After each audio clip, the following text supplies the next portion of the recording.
Hello everyone. सो JKSSB की अगर हम बात करेंगे, जूनियर असिस्टेंट का एग्जाम आने वाले दिन में आपके सामने आ ही जाएगा। तो इस एग्जाम की आप तैयारी भी कर रहे हो, फिर तैयारी कर ली होगी।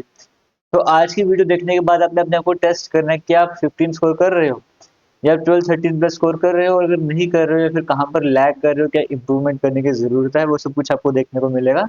बाकी full length mock test free वाले भी हमारी एप्लीकेशन पर अवेलेबल, जो हमारा कोर्स चल रहा है ना, वहाँ पर जो कोर्स के कंटेंट वाले सेक्शन में जाओगे, एक तो मैथ्स क्लासेस वहाँ पे चल रही हैं। दूसरी तरफ वीडियो तो अपलोड ही नहीं फिलहाल, लास्ट टाइम के बच्चों के लिए तो मैथन क्लासेस चल रही है।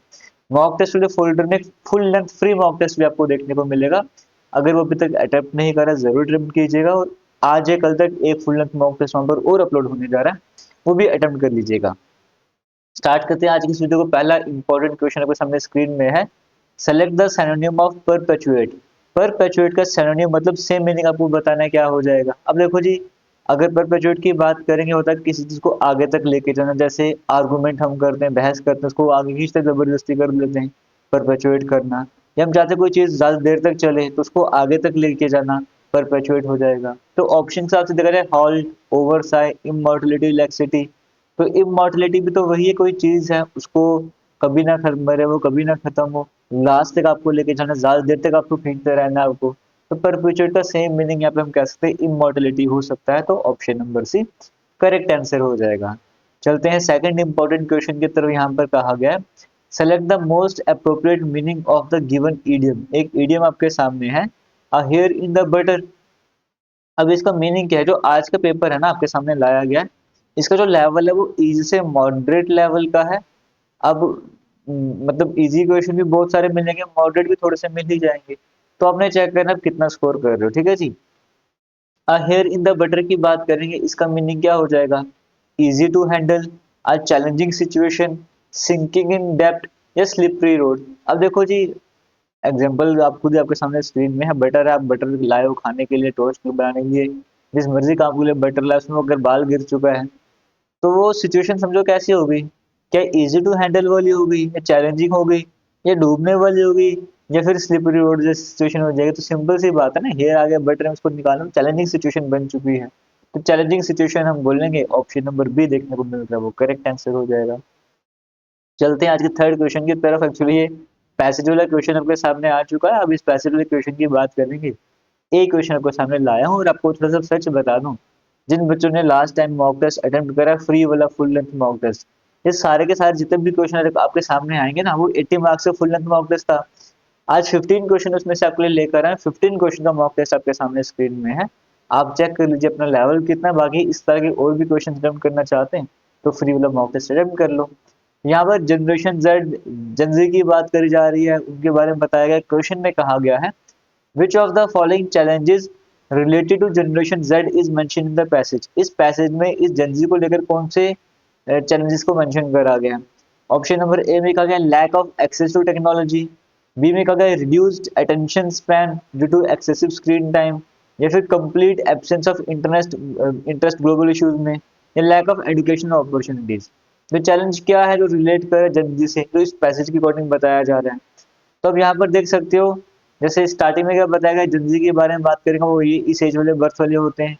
और अगर इस जनरेशन की बात करें, वो टेलीफोन, इंटरनेट, स्मार्टफोन से ग्रो अप हुई है प्रीवियस जनरेशन की तरह। तो यहाँ पर तो नहीं बताया चैलेंजेस क्या हो रहे हैं। नेक्स्ट पैराग्राफ की बात करेंगे, कैरेक्टरिस्टिक जनजी की है कि वो अवेयरनेस होती है सोशल ग्लोबल इश्यूज की। तो ये इंटरेस्ट नहीं है ग्लोबल इश्यूज में, तो गलत हो जाएगा ऑप्शन, है ना।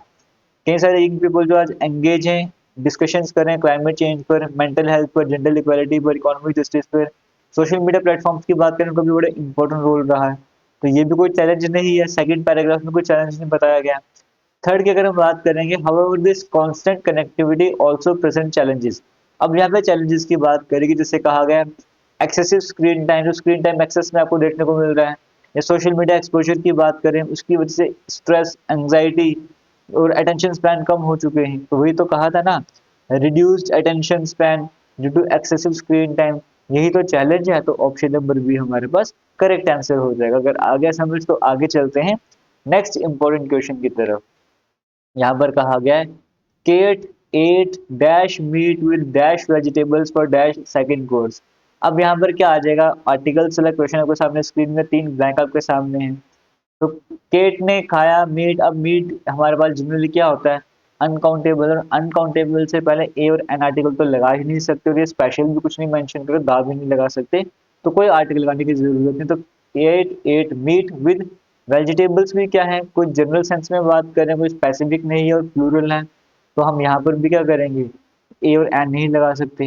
यानी कि पहले दो ब्लैंक तो सिंपल सिंपल चल जाएगी, Kate eat meat with vegetables for, but यहाँ पे सेकंड है ना ऑर्डिनल, ऑर्डिनल से पहले हमेशा आर्टिकल द यूज करते हैं, first second third fourth fifth इस तरह की चीजों से पहले, थर्ड ब्लैंक में द आ जाएगा, तो नो आर्टिकल और द ऑप्शन नंबर ए में देखने को मिल रहा है, वो यहाँ पर करेक्ट आंसर हो जाएगा। अभी जब मैं वीडियो बना रहा हूँ आज, तो यहाँ पर इस टाइम पर ईद पर एक डिस्काउंट भी चल रहा है हमारी एप्लीकेशन पर, ईद 2026 कूपन कोड अप्लाई करके आप जूनियर असिस्टेंट का कोर्स होगा, जेके भी कांस्टेबल का होगा, बाकी इस तरह के और भी जो कोर्सेज है, एमटीएस का कोर्स है, उस पर एक्स्ट्रा डिस्काउंट देखने को मिलेगा, कमेंट सेक्शन डिस्क्रिप्शन बॉक्स में लिंक मिल जाता है।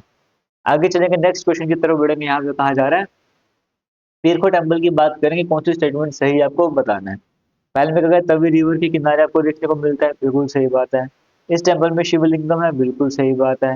ये जामुन से जुड़ा हुआ है, बिल्कुल सही है, जामुन यहाँ पे मेडिटेशन किया करता है, ऐसा माना जाता है। तो तीनों की तीनों स्टेटमेंट सही है, तो ऑप्शन नंबर डी में 1 2 और 3 देखने को मिल रहा है, वो करेक्ट आंसर हो जाएगा।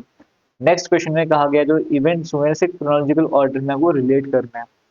ट्रीटी ऑफ लाहौर है, देखो ट्रीटी ऑफ लाहौर की बात करेंगे, ये हुई थी 9 मार्च, 9 मार्च 1846, ठीक है जी, ये ट्रीटी ऑफ लाहौर। और अगर मैं बात करूंगा ट्रीटी ऑफ अमृतसर की, तो ये हुई थी 16 मार्च 1846। एक्सेशन तो हुआ था जी 1947 में जाके तो, और महाराजा का गुलाब अभिषेक 1822 में हुआ था, है ना जी। ये सब कुछ आपको देखने को मिल रहा है। इसको मतलब सबसे पहले क्या हुआ होगा, ऑप्शन नंबर 4 वाला, उसके बाद फर्स्ट फिर सेकंड फिर थर्ड, ये हमें ऑप्शन नंबर ए में ही देखने को मिलेगा सीक्वेंस, वो हमारे पास करेक्ट आंसर हो जाएगा, ठीक है जी। 1822 में 20 में राजा डिक्लेयर हुए थे, 1822 में राजा तिलक सेरेमनी हुई थी, तो वो सारी बातें आपको देखने को मिल रही हैं। आगे चलते हैं नेक्स्ट क्वेश्चन की बात करें, कहा गया है which state has become the first in India to constitute its eighth state pay commission, eighth state pay commission लाने वाली पहली स्टेट कौन सी बनी इंडिया में, वो है असम, ऑप्शन नंबर बी आपको देखने को मिल रहा है, करेक्ट आंसर हो जाएगा। नेक्स्ट क्वेश्चन में कहा जा रहा है in which year did the constitution Jammu Kashmir की कॉन्स्टिट्यूशन कब इफेक्ट में आया था, फोर्स में कब आया था। ऐसे तो 1956 की बात करेंगे, उसको अडॉप्ट कर लिया था नवंबर के महीने में, लेकिन 17 नवंबर 1956 की डेट थी शायद वो, लेकिन जब इसको अडॉप्ट कर गया था ना वो ये डेट थी, बट जब इफेक्ट में आया था फोर्स में था वो 26 जनवरी 1957 था, तो 1957 से ये फोर्स में आया था, ऑप्शन नंबर डी देखने को मिल रहा है, वो करेक्ट आंसर हो जाएगा। नेक्स्ट क्वेश्चन में कहा जा रहा है इंडिया रिटेन द, इंडिया के पास आईसीसी वुमेन्स अंडर 19 टी20 वर्ल्ड कप का जो टाइटल है वो दोबारा से आ चुका है, किस कंट्री को इंडिया ने डिफीट करा था, इसके बाद जो एडिशन था उस टाइम ये एडिशन मलेशिया में जो है वो ऑर्गेनाइज कर गया था, मलेशिया होस्ट था, और इंडिया ने साउथ अफ्रीका को बीट कर 9 विकेट से इंडिया ने जीता था यहाँ पर, तो ऑप्शन नंबर डी यहाँ पर देखने को मिल रहा है, आईसीसी वुमेन्स अंडर 19 टी20 वर्ल्ड कप की बात की जा रही है। तो नेक्स्ट क्वेश्चन में कहा गया एचसीएफ और एलसीएम की बात करेंगे, दो नंबर का एचसीएफ ये है, एलसीएम ये है। जब फर्स्ट नंबर को डिवाइड करेंगे 3 से क्वेश्चन 121 आता है, ठीक है जी। फर्स्ट नंबर को जब हम डिवाइड करेंगे 3 के साथ, तो क्वेश्चन हमारे पास क्या आता है, क्वेश्चन हमारे पास आता है 121, ठीक है जी। दूसरा नंबर आपको बताना है, तो इसको मुझे 3 जो वहां पे जाके मल्टीप्लाई हो जाएगा, जो फर्स्ट नंबर है मेरे पास वो कितना बन जाएगा, ये बन जाएगा मेरे पास 363।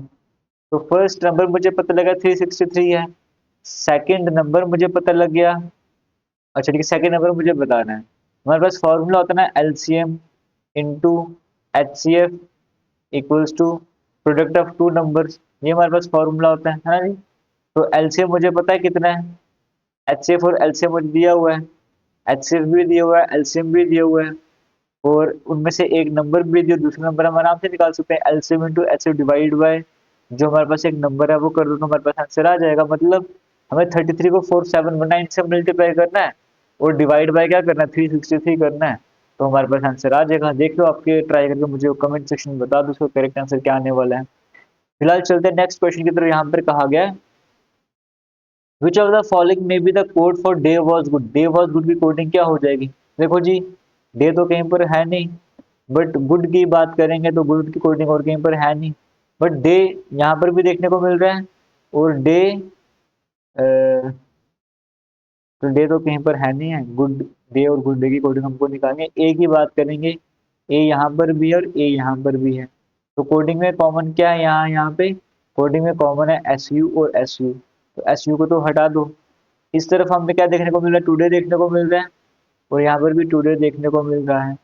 तो भाई सब टुडे की बात करें यहाँ पर भी, वहाँ पे तो कोड भी तो सेम होगा। तो एम यू कोड आपको देखने को मिल रहा है। इसका मतलब यहाँ पर मुझे क्या क्लियर हुआ कि गुड और डे की अगर मैं बात करूँगा तो कोड होगा डा और कू। डा और कू आपको कौन सा ऑप्शन देखने को मिल रहा है एक साथ, या वो ऑप्शन नंबर सी में देखने को मिल रहा है। तो इसका मतलब डे वॉज गुड की बात करेंगे, डे और गुड की कोडिंग मुझे पता लग गई थी, वॉज की कोडिंग कू रही होगी, इस तरह से हमने यहाँ पे देखा। सॉरी, उसकी कोडिंग पी ए रही होगी। तो हमें समझ आया क्वेश्चन को कैसे यूज करना है एलिमिनेशन मेथड से। आगे चलते नेक्स्ट क्वेश्चन में कहा गया दो नंबर की 14:25। दो नंबर्स की रेशियो दी गई है, डिफरेंस 264 है। मतलब 11 का जो डिफरेंस है ना, वो किसके बराबर है, 11 रेशियो का जो डिफरेंस है वो 264 के बराबर है। यहाँ से मैं एक रेशियो निकालूंगा, एक रेशियो कैसे निकालूंगा, 11 264 डिवाइड बाई 11 में ऐसे कर लूंगा। तो मेरे पास कितना आंसर आ जाएगा, 24 आंसर आ जाएगा। तो 24 जब मेरे पास आंसर आ गया तो एक रेशियो 24 के बराबर है। छोटी रेशियो 14 है, 14 24 से मल्टीप्लाई कर लो, स्मॉलर नंबर मिल जाएगा। आप मुझे कमेंट सेक्शन में कमेंट करके बता दो। नेक्स्ट क्वेश्चन में कहा गया अमित और रितु कपल है जी। अमित की बात करेंगे और रितु की बात करेंगे। अमित और रितु की अगर मैं बात करूंगा, ये कपल है जी। मृणल और सोना की बात करेंगे, ब्रदर हैं। मृणल और सोनल की बात करेंगे, दोनों ब्रदर हैं। और मृणल ब्रदर है रितु का, मतलब ये रितु का ब्रदर है। रितु का ब्रदर है मृणल और मृणल का भाई है सोनल। ये मुझे बता दिया है। तो सोनल जो अमित की क्या लगेगा, how is Sonal, brother in law लगेगा ना। तो ऑप्शन नंबर बी में देखने को मिल रहा है, वो करेक्ट है। यानी कि वाइफ का भाई क्या लगेगा, ब्रदर इन लॉ। तो ऑप्शन नंबर बी देखने को मिल रहा है। नेक्स्ट में कहा गया ईमेल को लेकर कौन सी स्टेटमेंट सही है। ईमेल की इन्वेंशन 1971 में करी गई थी, बिल्कुल सही है। सेकंड में कहा गया ईमेल में सेंडर रिसीवर को ऑनलाइन, ऐसा बिल्कुल नहीं है। एक ऑनलाइन होना चाहिए जो भेजेगा, दूसरा वाला ऑफलाइन तो भी काम चल जाएगा। ईमेल की फुल फॉर्म इलेक्ट्रॉनिक मैसेज नहीं है, इलेक्ट्रॉनिक मेल ही रहती है। तो इसका मतलब ऑप्शन नंबर 1 ही सही है, आगे जाने की जरूरत ही नहीं है। नेक्स्ट में कहा गया कौन सा इनपुट डिवाइस ऐसा है जो बैंकिंग इंडस्ट्रीज को यूज करती है चेक वगैरह की। तो MICR आपको देखने को मिलता है ना, magnetic ink character recognition, MICR। तो ऑप्शन नंबर ए यहाँ पर देखने को मिल जाएगा। इसी के साथ आज के क्वेश्चन सेटअप का मैं एंड कर रहा हूँ। उम्मीद करता हूँ कुछ ना कुछ जरूर सही लगा होगा। वीडियो को शेयर कीजिएगा और फ्री फुल लेंथ में ऑफिस जाकर जरूर अटेम्प्ट कीजिएगा अगर अभी तक नहीं अटेम्प्ट किए। All the best, thank you.